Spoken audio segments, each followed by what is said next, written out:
নমস্কার বন্ধুরা, আবারও চলে এলাম নতুন একটা রেসিপি নিয়ে।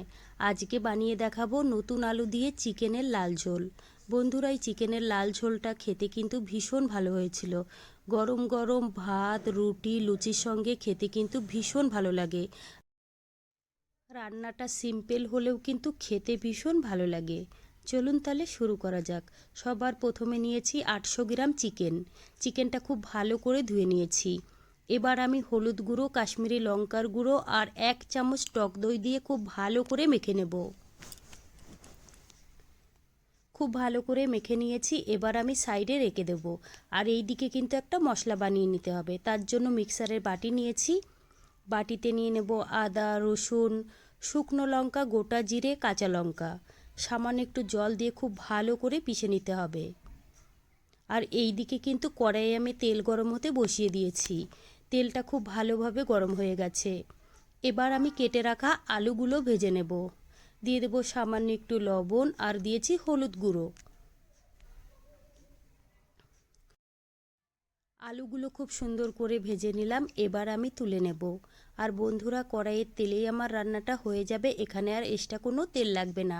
দিয়ে দিলাম গোটা গরম মশলা, একটা তেজপাতা আর দিয়েছি গোটা জিরে। নাড়াচাড়া করে একটু ভেজে নিতে হবে।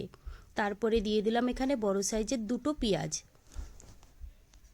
3 থেকে 4 মিনিট সময় ধরে পেঁয়াজটা খুব ভালো করে ভাজতে হবে। পেঁয়াজটা খুব ভালো করে আমি ভেজে নিয়েছি। এবার আমি বেটে রাখা মশলাটা দিয়ে দেব।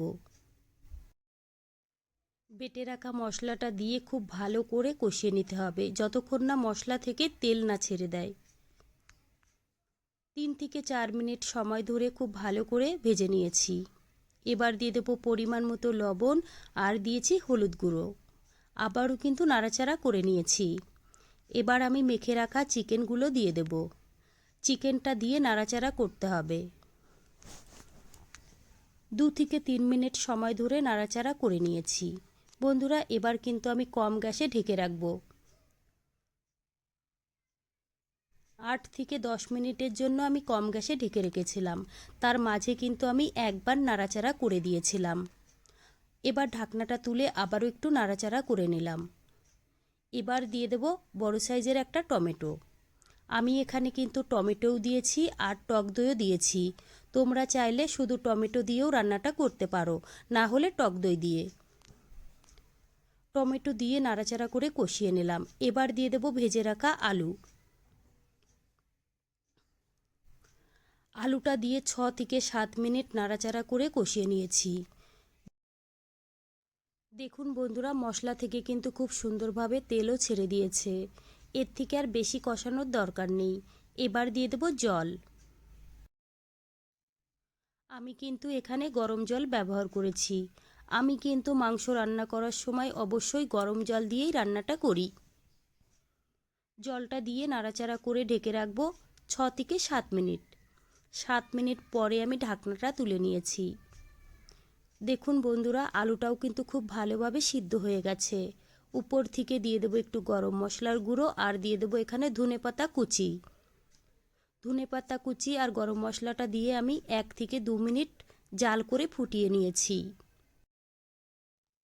এবার আমি গ্যাস অফ করে নামিয়ে নেব। দেখুন বন্ধুরা, দেখতে কতটা সুন্দর লাগছে আর খেতেও কিন্তু ভীষণ ভালো হয়েছিল। গরম গরম ভাত, রুটি, লুচি, পরোটার সঙ্গে খেতে কিন্তু ভীষণ ভালো লাগবে। তো বন্ধুরা, আমার রেসিপি কেমন লেগেছে কমেন্ট করে জানাবেন। ভালো লাগলে প্লিজ আমাকে সাপোর্ট করবেন। বাড়িতে বানালে কমেন্টে জানাতে ভুলবেন না খেয়ে আপনাদের কেমন লেগেছে। চলুন তাহলে ভিডিওটি আমি এখানেই শেষ করছি। আপনারা সবাই ভালো থাকবেন।